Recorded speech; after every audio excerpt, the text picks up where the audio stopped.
All right. We're joined here with Janee is joining us, and we're really excited to have her on the Intangible Podcast.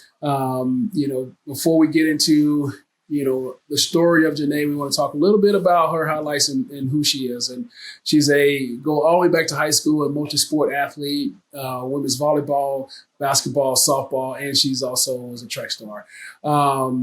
We also look at her career as making the Team USA as a hammer thrower. She's a 3-time Big 12 champion. She's a 4-time NCAA All-American, and she also has set records at K-State. She has medals. She has world championship medals, bronze and silver, 2022 and 2023. And she's also one of the top 10 throwers in the world. I think the personal best there is 7.8 meters. Is that right? 78 meters. Yes. Yeah. She's also an advocate for Indigenous representation and youth empowerment. And she also uses her platform to celebrate Culture Street and Native athletes. So welcome to the Intangible Podcast. We're really excited to have you here. Thank you so much for having me. I'm excited to be here. As you think about, all the different sports that you grew up playing, what led you to track and field, and particularly wanting to throw the hammer? It wasn't my choice, and I did not pick it. It kind of chose me, but things when it came down that. to, here we are. But I think when it came to making the decision of college and playing sports at the next level and what I want out of life, and my scope was just very small with my mom and dad's, road and their education and what they wanted for us and what they pushed us towards. Like, I didn't think college was not necessarily possible, but I didn't know what could come of it and how to get there and what it all meant, even though those are the things they pushed for us to do in high school. At the time, I was like, oh, don't worry about it. So when the opportunity came, getting letters in the mail for all the sports I participated in, considering getting recruited, I was attending a half-time coursework culinary arts program during high school. And that was a really big passion of mine, and what I could consider doing that and hanging up the cleats for good and not kind of following in the footsteps of my older siblings and be like, well, I'm okay, I'm going to do something different. But that financial avenue wasn't there, and my family wasn't the best. On the financial aspect, we struggled a lot, and of course couldn't participate as heavily in sports as we wanted to because of that, just resources and access. So track and field was that one that I did for fun. I was good at it. They put me in whatever event I needed to score points. So it was cool. My older sister, Jasmine, was a shot putter. She was really good, went to state champion as a sophomore.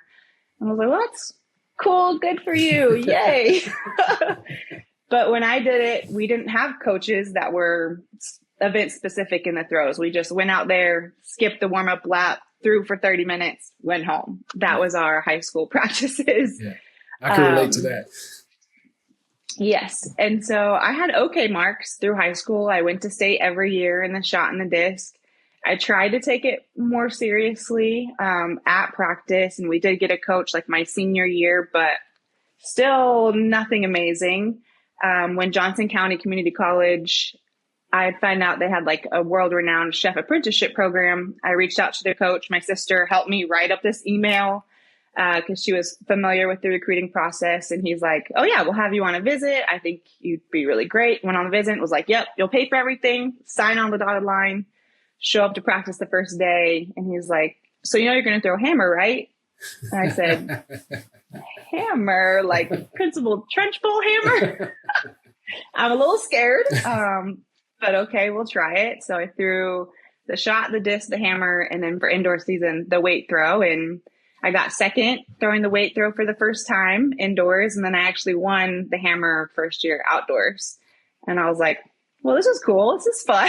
Well, it's impressive. I mean, I think when you combine all the other sports that you've done, and then you combine dance with all of that, I feel like all of that kind of comes together in that circle. The flow, the precision, I mean, I think Mm-hmm. you were building it without even knowing, being built for that. So that's pretty cool to do it for the first time and then to win. Mm-hmm. It's so I awesome. think that was the transition of my first year at Johnson County, a community college, to getting recruited at a D1 level. I think it was just the perfect time. And so I left my sophomore year and attended Kansas State University. And the coach there, Greg Watson, that I'd worked with for 11 years of my career, he's like, you're meant to be hammer thrower. You're designed to be hammer thrower. So we're going to drop everything else and I'm going to train you to be a hammer thrower. And I said, okay, all right, whatever you want me to do, I'll do it. Here we go. I think just with that competitive mindset, wanting to be the best, it really just took it on its own. Yeah. Now, when you think about stepping into that kind of arena and from a competitive standpoint, how did you, being that you're big into your family and growing up in a small town, again, I can relate to all of those things growing up in a small town, Mississippi, not having a lot of resources, but finding your place, so as you found your place, what was it like stepping into competition and bringing all of that the family history and things along with you to that really help you succeed at your sport? Yeah, I think through college for me, it was still I was still finding my ground and finding my feeding because I was so new to the world and so new to the sport. I was learning a lot and then trying to still develop as a young adult and who I am, how do I want to carry myself? And it was really then that I discovered more identity, if you will, about my culture and where I come from and being prideful in that and honoring it and I didn't have the privilege growing up in a community, in a reservation, whether that maybe looked on now as good or bad, but I wasn't able to learn a lot of my language or, our culture and heritage and traditional things like powwow dancing or wearing regalia and things of that nature, because my dad raised us outside of that and away from family where we could learn. And so a lot of my college career was just self-discovering and trying to reach out to my culture. And moving into the pro world, it was this is something I'm super proud to have and to kind of represent and to grow my platform. But I can't do that if I'm not throwing far. And so that was my big priority and focus, is if I keep working hard and throwing far, the results will come. But with that, I have this amazing, beautiful platform to share and to bring awareness and to promote to Indigenous athletes and Indigenous youth and to women to be powerful and strong is beautiful. So really it was just how I chose to carry myself, because growing up, other than my siblings, I really didn't have those role models or those professional athletes in these spotlight positions to who I could look up to. So it just really all came together. And so stepping in that ring, it's not competing for myself, but competing for something much bigger than me, and to have purpose and a mission. It's just that more heartfelt drive and the backbone to why I do what I do. Yeah. So it's been great. Yeah. 3, 2, 1. Parents, the recruiting process is one of the biggest decisions you'll ever face for your child. And talent isn't enough. Coaches are looking for the intangibles like composure, coachability, communication, and leadership. And that's what Team Q measures. Get clear insights into your child's intangibles so they stand out when it matters most. Go to teamq.io and help your athlete unlock greatness. Can you think back to a moment where you were in an arena and you wasn't sure how it was going to go, when you needed to really lean on this new culture that you have been working on, cultivating and learning about, that gave you the extra spark to get you across that finish line? I definitely feel like it was Eugene 2022 World Track and Field Championships. Most world championships for the U.S. athletes is traveling across the country, and it's this big experience, and it's, oh my gosh, this is so awesome. And I was like, oh, I got to go to Eugene, Oregon again. I've been there millions of times for NCAAs and things like that. So it was kind of a more comfortable environment, but knowing it's still a world championship and all these countries and all these athletes are coming in. We're now on the infield versus every other meet. We're on the outfield throwing hammers. So we get more fans, more music, more spotlight. So it was a lot of pressure. And coming off of 2021 Olympic trials, we fell just a little short of making the team. We got fourth. So it was a comeback year. It was, hey, we're not leaving without anything. And I'm just big on, I worked for this, so I said what I'm going to do type of mentality versus, oh, we're just happy to be here. No. So that was really how I approached that 22 season, and having the community of support and the people that were just standing beside me and with me after falling short, was just even more going into 2022 that we are good. We do belong here. We're good enough. Let's go put on a show. And so having that bronze medal, my competitor, it was like, I'm not happy with bronze because I still know there was more in the tank. I could have done better, but hey, I'll take this. My first team, my first medal. We made history as an Indigenous woman. So it was a big, big win. And I felt like that was really the kickstart to my career as a professional hammer thrower. And this is it. This is what we're doing. This is what we've worked for. 9 years in, didn't see a result, but it was worth it. I'm sure time flies, right? Yeah. It flies. It does. Now, when I think back, if we go back to, how you started in community college. Mm-hmm. You start working your way through community college and get to Kansas State, and then Team USA. That's a huge climb. That's a huge climb in itself, just to go from community college all the way through. What was a common thread for you to carry you through each level of getting through that process of community college, and then getting to K-State, and then also making it onto the Team USA? Yeah. I love track and field now because it's my career and I've experienced it. I've traveled all over the world. I've met the best of the best, and it's been an amazing opportunity. But I also didn't understand that you could do track at the youth level and do club and do travel, indoor, outdoor. You can make youth world teams. You could do everything under the sun. And so I was very, very late to the game. Yeah. And so there were kids, Sydney McLaughlin's of the world, people super young at 16 doing amazing things because they put the work in a long time ago. And so for me, starting at 18, starting as a freshman, learning the hammer, learning the sport, I was just in for the ride. And I was like, let's be a student of the sport. Let's learn. Let's watch videos, watch film, do whatever the coach says. I was just locked in and dialed in. I had zero expectations because I thought 50 meters was far, and I threw 53 meters as a freshman, and the American record was 74, 75, 76. And I was like, that's impossible. That's crazy far. These girls are wild. And then it was just every year we were climbing the ladder farther and farther distances, always seeing progress. And I think that just helped with the mindset of be locked in, be dialed in, work hard, and the hard work will pay off. But the biggest, sentiment that my coach always said through those years were, what is the equation of power? And it's work over time. And so for track and field, it's a very developmental sport. And if you have the time to give to it and you're willing to work hard, I think you will see big results. But in the society of today, we want results now. We want, things at our doorstep tomorrow. So people really aren't willing to see things through. And I was just like, let's see, that competitor mindset, the willing to work hard. It's what I know. So, yeah. When you think about the, this day and age right now of, I want it right now. And then we sit here, we're talking about breaking records, but people don't always see the setbacks, and so you've had some setbacks. What did that teach you about composure and patience through some of those setbacks? Mm-hmm. Yeah, our knees are rough. Tell me about it. I'm feeling mine right now. Yeah. I think that was a big one through college of constantly battling knee injuries and having surgeries. And, I think any athlete wants to never sit out, and we always want to participate and always be in the game.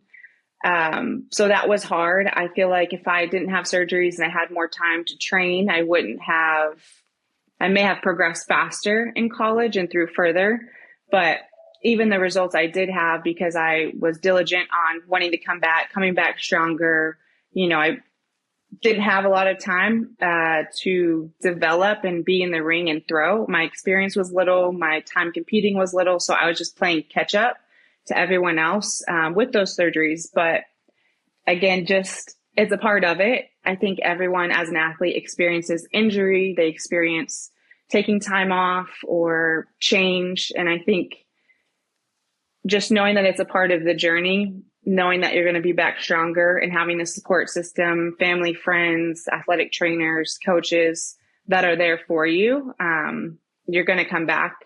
And I think it's just that positive mental aspect of it, that if you're in it, you're going to go through it, but you're going to be optimistic and you're going to come out stronger. That's a huge part of it. Did you find a way to mentally talk yourself through those down times, like the positive self-talk? What was your routine like as you were, starting on the front end of the journey to, getting to almost back to being 100%? What was that journey like mentally, just, talking yourself through that process?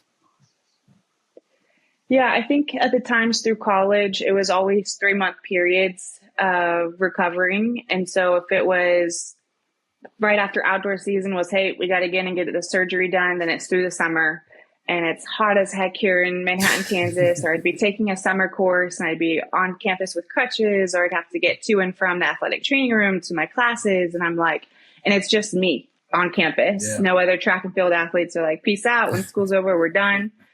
And I was just always the athlete that never went home on breaks. I was always working a part-time job, training full-time, the heavy course load work. So I just feel like it was what I had to do and I was going to do it no matter what. And then I was just like, all right, every day we're going to go to the athletic trainer, get treatment, recover, rehab, ice. And if I needed to do stuff at home, I would do it. My mom would come in for surgery. We just worked through it. And when I was let go, coach was like, all right, back in the full swing of things. And I said, okay, let's go. No baby steps. So, oh no, you're throwing right back in the fire. Yeah. So I think just navigating that space made the second surgery and the third surgery easier because I kind of knew the ropes, but it was just hard to kind of be alone in my experience with it because in college, like you have coaches and stuff, but it's a huge, you're still a very individualized sport. Right. I'm on my own. And so, it was definitely hard to do it, but I still think I performed just the same and worked a little harder. Yeah, no, that's awesome. Now, being a hammer thrower, it's a very mental, technical game, I can imagine. Mm-hmm. I mean, I can't really say, I attempted it, but I wasn't that good at it, so I don't know all the technical aspect of it. But, so I can imagine it's a very technical and mental game. What happens in your mind before you make a big throw? Take us through that process. Oh, it's so hard because even when a big throw happens, I'm like, that was okay. But it went far. True competitor. There's still times where I'm like, I don't think, that was ugly. That felt weird. I fell off. I crashed here. I released too soon. And it goes far. There's times where I'm like, oh yeah, that was a really good throw. And it didn't go anywhere. I'm like, all right, I guess I don't know anything. But that is just hammer. And I think coming in with a super raw athletic ability and the willingness to work hard, it was the great template. And building up hammer strength, taking those reps of throws, building volume of balls, heavy to light, just rep after rep after rep. I just needed to catch up and do the time, and then I was going to get better. But I think really learning the technical aspect is the hardest part. Yeah. To understand tension, to understand connection. It's not my feet are moving super quick. It's the ball has to be moving before I go. And so having the coach that I worked with, Greg Watson, did an amazing job of helping me understand the event, understand hammer, understand some of the different great athletes. Like they all threw differently, but what did they kind of all do the same? And how am I alike in those athletes? But I'd say I'm still now an outlier of a lot of hammer throwers. I just view myself as an athlete versus a hammer thrower. Yeah. And being an Indigenous athlete, I have a more purpose and a platform than just being a hammer thrower. I'm good at throwing hammer, but I don't identify as just a hammer thrower. And so I think that's huge for me because I'm allowed to step in that ring and separate, training throws and where I've messed up and all these cues and like this list of things I need to focus on. It's, hey, you've done the work. get in and go throw. You've taken a million throws in your lifetime, get in, have fun, be a competitor, and the ball will just do its thing. So I love when I take the last throw of the day at training, we're not thinking about it. We're not overthinking. It is what it is. We go live life. Yeah.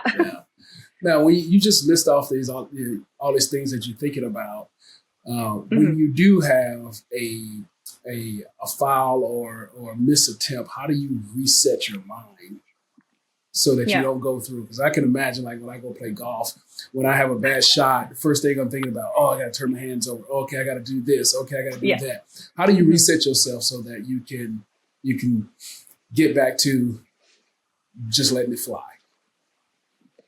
Yeah, the biggest thing for me is me as a thrower personally, my individual bad habits that have always been there for my career is just the winds and the entry. So if I don't get those first parts of the throw, I know 2, 3, 4 is going to be off. And so for me, I go into a training block and I'm like, I'm working on this 1, 2 things and that's it. And we're just working and working and working. And same thing, I know I have a competition this weekend. From the moment I pack my bags to getting on the flight to pre-meet to waking up the morning of comp, it is strictly just these 1, 2 things. Think about it, work on it, feel it. But other than that, when you're in that rain, you just take a deep breath. From the time the motion of the hammer starts, you just got to have confidence in yourself, trust yourself, and everything will be fine. I think mentally, I've not avoided thinking of the mental mindset aspect, but I don't ever let it affect me just because I'm so hard-headed and stubborn. I don't let emotions get involved, even though I'm a very emotional person. I just know we're here to get the job done, and I don't let anything get in the way of that. Yeah. But sometimes we have bad days, and that's hard, but we move on. Yes, absolutely. Absolutely. I mean, as an athlete, it's always going to be your good days and bad days. How do you consistently stack those good days? And so that's what we always striving to do. Those are great. I mean, very, very competitive athlete that you're sitting here talking to.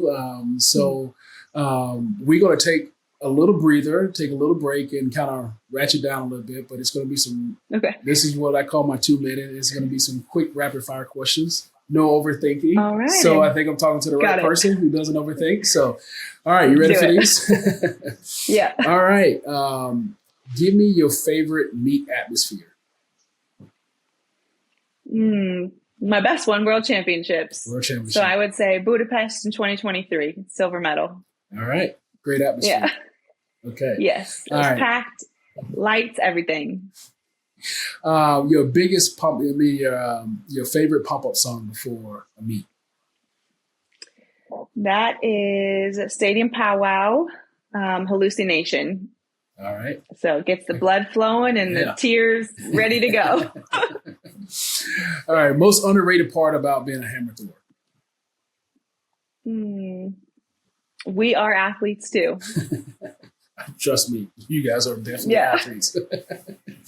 But we're always outside the stadium and never inside. Oh man! All right, so guys, we got to get them inside the stadium so they can so they can be part of the other athletes in the stadium. Why is that, by the way? We're gonna take a timeout. Why is that not in the stadium? I never understood that. In Europe, mostly in Europe and international competitions, they always are because it's like a track and field designated stadium. But for places in the U.S., I don't know why safety or they can't logistically make it happen like everywhere else, but we're always outside or like a drive away or something. And so it's always stinks. Yeah. I know a lot of throwing community, like we want to be the heart of the competition. We want to get screen time. We want to get all these highlights, but they'll show like the farthest throw of the winner for 2 seconds. And then that's it. I'm like, oh, well, we were there too. Great. All right. We're going to start a petition on that. We're going to get that. All right. Yeah. All right. We're back in. If you wasn't throwing, what sport would you have chosen to do? I wish, honestly, I would have tried out tennis, but my first love was basketball. The dream was the WNBA, but the knees. Hey, the hardwood floor, it takes some special knees to do that for a long time. So, yes. All right. What was your favorite food before competition? Pickles. Pickles. Pickles. Like a couple slices of pickles, a jar of pickles. Like, I mean, I feel like you need a lot more energy than just pickles. No, breakfast is definitely like my go-to favorite meal of the day, and it's very important before a competition. But my go-to like snack before warm-up is pickles. I carry O-Snap packets of pickles with me on any airplane, and then when I land, anytime I go get fueling snacks and meals at a grocery store, I get a jar of pickles. Okay. So it's my thing. All right, that's your thing. Yeah. All right, one word coaches use to describe you. I would probably say resilient. Resilient. All right. Yeah. You've become a voice for Indigenous athletes around the world. You know, when did you realize that your platform was so much bigger than just sport? Definitely when I started my first year out professionally. The track and field world is like no guarantee. It's nitty gritty, make it or break it. No sponsorships, no money. You just have to want to do it and see how far you can take yourself. Yeah. Yes. And it's an individual sport. So you're doing it by yourself. You may be blessed with a training group or support staff, but the biggest thing for me is I'm not going to get a sponsor if I don't throw far. But if I throw far, then I should get a sponsor. And that's not how it works in track and field. And so kind of networking with who I would want a brand deal with, shoe contracts with, knowing that N7 exists within Nike. That was the dream for me of how can I be a part of the N7 family? How does this network work? Do you have to apply? Do they just pick you? And so that was the biggest goal for me, is to be a native athlete and have a platform and share my journey, but to be picked up with N7 that highlights athletes and does campaigns with apparel and things of that to just really showcase Indigenous athletes doing amazing things. And that was something I really wanted to be a part of. So with gearing up for the Olympic trials and growing on TikTok and Instagram and really just sharing me and who I am and being Comanche and being a hammer thrower, you know, that was also a 2-for-1 because not many people knew about the hammer when TikTok was coming around. So I was like, let's see, and let's put some videos up. And I kind of it took off. And then being an Indigenous athlete, other than Jim Thorpe and Billy Mills, some of the greatest on the men's side, there wasn't many female athletes in those roles. And so I really just took it to, okay, we can do this. It's scary because not learning a lot about my upbringing growing up, not speaking my culture or language. I went to a public school. I've never lived on a reservation and things of that nature. I never danced in a powwow. There's just so many things that I felt like I didn't belong. But I was still trying to learn and still trying to bring awareness to myself and to my family. But trying to just navigate that space, it was very welcoming. And then growing the community with sports and kind of just sharing everything that I can share, it's been very rewarding and an honor to grow the opportunity with my platform. Yeah. And then the medals are just great too. So it's been truly a blessing. Yeah, it's really cool. I mean, when I think about your just being native and just trying to think about representation, you know, that's even just for myself, when I think about representation, it makes me think about, from your point of view, what does representation mean for you? Not just being seen, but also being understood. You know, what does all that mean for you? It means a lot, just because I think as youth in Indigenous communities, there's not a lot of support for people pushing them to want better for themselves, thinking that they can achieve better for themselves. I think giving them a little bit of hope and knowing that you can do anything you put your mind to. And if anything, I do support you and I am rooting for you. And whether it's in athletics or in cooking or in art or entertainment, we are very talented, beautiful people. And, you know, our ancestors survived, both your and I ancestors survived so we could thrive. And I think that is a huge part of my heart and my purpose and my mission. And so trying to be that for other people has been huge. And so I just try to speak on it, but also be it, you know, and I've failed in making 2 Olympic teams, but I think because of that and being like persevering and having resilience in it and still holding my head up high and continuing on and not giving up shows a lot. And I just hope you just never know who's watching. Yeah. And so I think that's the biggest thing. I have a lot of nieces and nephews, and I just try to be a good role model and a leader for them. I love that. I love that for you. Again, because we are those type of people who wants to continue to carry the torch. Do you feel the weight of that kind of responsibility, and how do you keep it healthy? Yeah, absolutely. I definitely think after 2024, not making the Olympic team, it is a huge weight on my shoulders because I feel like everyone is there supporting me, cheering me on, like, oh, this is the year. Because I have came back stronger than 2021. I made history, and now I have 2 medals, and I've, made 2 teams. Like, the Olympics, surely we'll get there. This is what most people feel as most credible and the best of the best in the track and field world. And so I just haven't hit that one yet. But even if I never made an Olympic team or won a gold medal, I think for me, my representation and my purpose, to continue to break barriers as an Indigenous woman and as an Indigenous athlete is the bigger takeaway from everything. So yeah, that's what we got right here. Yeah, it's cool. Was there, this is more of like story time for me. And so I want you to think about a story or something that's really come to mind to you. When you think about your young fans and family members that you come in more contact with, was there any kind of message or any kind of moment that really reminded you why visibility matters for Indigenous people? I think the biggest one is the Nike N7 motto or logo, or what they put on all of their campaigns is "See me, see us." And so a big thing of when I compete at world championships or competitive meets that are televised, it's when you see me, you see us. And so I don't want to claim who I am and what I like and what I enjoy is all Indigenous people, but I think Indigenous people just recognizing that we are still here and we are strong and we are resilient and we are beautiful. That's something to be proud of. Yeah. And so that's what I try to carry myself with wherever I go in the world and compete and throw this heavy metal ball. It's just something that I'm truly thankful for, to have the opportunity to be in this position. But, I just hope that more athletes come up and are successful and know that they can achieve anything they want to as well.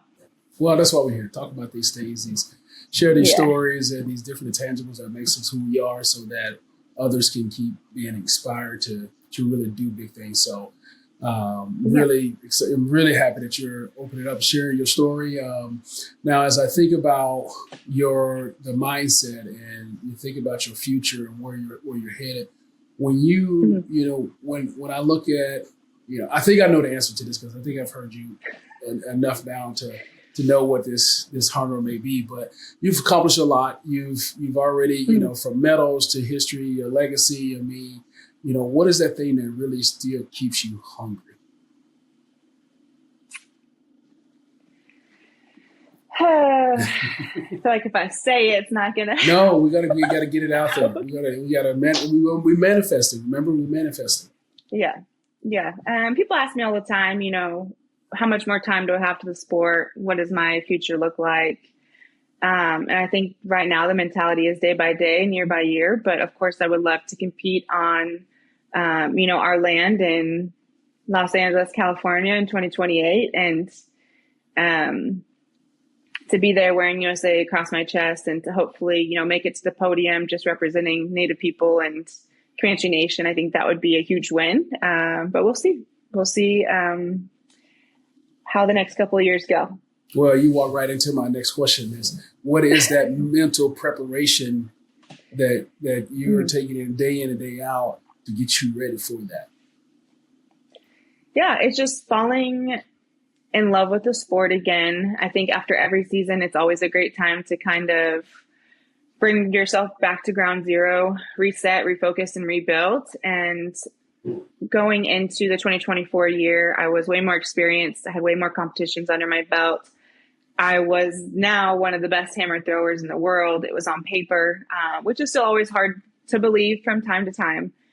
But it was a little bit of, we have to change something, because what we've been doing, we've seen a lot of progress and the results are there. But it's always something of getting to that meet that we've been to a million times, USA Nationals. What's the disconnect, or where do I go wrong? It's not that I feel like it's too much pressure, or the ring is the same ring I've competed at many a time. So kind of how can we prepare the best of our ability mentally and physically and emotionally in that ring on the day it matters, because it's not so much having a world leading mark or having a PR in May or June. It's doing it on the day when it matters. And that's hard. That's the perfect season for anyone, breaking world records or breaking records on a championship meet. So it's like the perfect recipe. But I did have to make some changes after the 24 season, and I moved to Florida. I'm working now with a group of different strength coaches and medical resources just to make sure my health is at the forefront. And then just getting back to being an athlete. I'm 30 now, so rest is more important. How I approach training is different, and getting back to running, jumping, throwing, just all over body mechanics is more important than just throwing hammer right now. I've thrown for so long, I'll be okay. But I think being an athlete and staying healthy is the biggest part, and just having fun with it. So, yeah, no, that's awesome. Kudos to you guys for, putting that kind of work in, that kind of training to really be ready and be prepared to meet that moment. So, again, I couldn't imagine. I don't know if I'm mentally tough enough to do my, just see, it's just you. It's just you. You're competing, literally competing with yourself. Like 350 days a year. Olympics is every 4 years. And it's just a decision like, we're going to give us another shot. Okay, another 4 years. Came up short. Okay, we're going to try this again, another 4 years. And that's not just me, but a lot of track and field athletes. It's cutthroat, and it's if you have the resources and the desire to make it happen. And I definitely think it's in the books for me. I do believe fully that 2020-28 is going to be an amazing historical year. So we're going to keep working hard and keep showing up. So I'm excited. We're cheering you on right here. We're cheering you on. Now, I did say something about legacy. And when you think about the legacy that you're building, what's one lesson you wish, every young athlete understood about patience and time? Yeah, I think at the youth age, it's fun. We're having friends, we're having fun. You're slowly getting better the more that you're involved. And you see professional athletes and they're doing celebration dances and they're winning and it's great. But I think the biggest takeaway is you have to love practice more than you love to play, because there's not many times that you get to play, but those times are to just have fun and to show the hard work that you have put into it.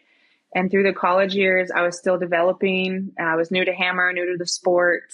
I just took it all in. I had zero expectations. And at the pro level, we got to pay the bills somehow with its track, whether it's working. We did anything that we could to make it happen. It took me 9 years from when I started to make a national team. In the 5 years I was at K-State, because I did redshirt a season, I walked away being the indoor weight record holder, the outdoor hammer record holder, facility record holder, all these accolades. But I think my biggest presence now is if I retired yesterday or today or tomorrow, who I am and my character and how I show up and how I represent myself and my community as an Indigenous athlete is more than any medal will be. But I think as a youth, it's just having love for the game and love for the sport, because sport, individual or team, is going to teach you so much skills of life and being a team leader, working well with others. All of my programs I've had since college wrote Trust the Process, Patience is key. All of these mottos and all of these little notes to myself every day I would get to practice, read it, and just believe it. And just having no expectations helped so much, but I was really working to being the best. Yeah. Yeah. Now you did mention that you had to make some changes. You made a move down to Florida. You know, working with some new coaches and new strength coaches and things like that. You know, for our audience and young athletes, what is your approach to staying coachable? You know, even when you're making those type of transitions. I think for coaches in the youth level, high school, collegiate, and pro, I think they should always be willing to see growth in athletes, having good athletes or developing good athletes. I'm not to say every professional coach is the best and there's no one better, because they do have a pretty good resume.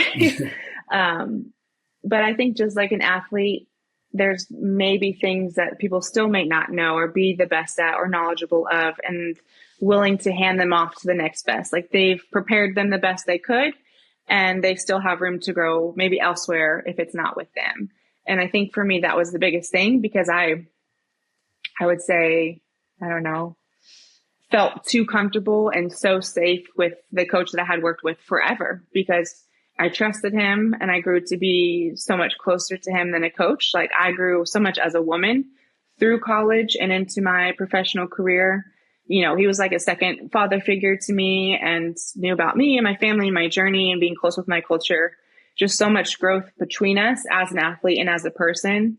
It was scary to even think about the possibility of working with anyone else, because all I knew was his programming, his training, his cues, him at the back of the ring, at all of my competitions. So it was scary to think that, can I do this on my own, or do I want to reach out to someone else? You know, track and field is a small community with not a lot of hammer coaches at the best. The top 5 girls all have different coaches with all different training. So it's a really hard space to navigate if I chose to work with someone else. So right now, I took this time to really learn the hammer more and learn the strength training side of things to program myself, and take a little bit of a break from just trusting and being accountable, more self-accountability, and trusting that if I go any in the world, my coach isn't always there. So I have to be by myself, and I have to be comfortable and confident enough that I can step in the ring and still throw and compete the best that I can. So it was hard parting ways, but him being at a university, you know, I didn't want to be a volunteer coach or to learn to be a coach. That wasn't my passion. Yeah. So I kind of wanted to step away from any obligation working with track and field teams and kind of just be on my own schedule, a little bit more flexibility and freedom for my training full time. And so I suffered in the cold for 10 years and threw in the snow, rain, shine. So I said, this point in my career on the back stretch, I just want to be in a place where I can enjoy training, go out there, turn the music on, and just throw. Well, I will tell you, the heat is good for the knees. Yes. Don't have to warm up for an hour just to feel warm. Yeah, so absolutely. It's been really, really great. Absolutely. Well, Janee, we start to wrap up here. I like to ask this question because of your mental makeup and because your selves, you've been really good at reflecting. And so this question is about reflecting. If you had to talk to your younger self, what is that thing you would go back? What are some of those things you would go back and say to her? You know, looking back on things at an older, more mature perspective, I just appreciate the people in my youth years that, not that they were out to get me, but teachers and coaches and parents that saw so much more in us as young adults than we saw in ourselves. Emotional. But I actually went and talked to some high school teachers and some of their leadership classes as they invited me back to speak. And I was just so appreciative in them through my entire life, and that they're still even teaching in the same classroom as they were when I was in middle school. But just appreciating those people at our point in the lives where we didn't really recognize their purpose. And so, yeah, I would say just be more, I don't even know what that word would be. Not so hard-headed and stubborn as a young adult. More open. Yeah. Yes. Yeah. Well, thank you for sharing that. My last one for you.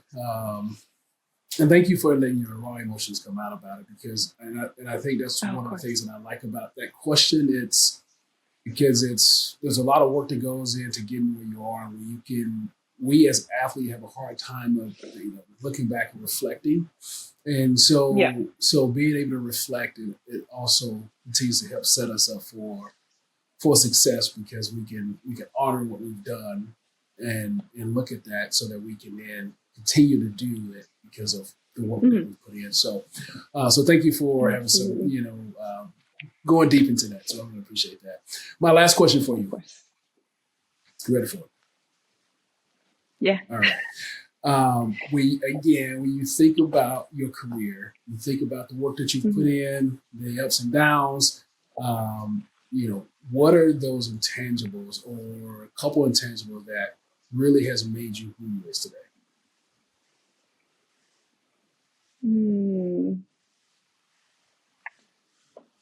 I would definitely say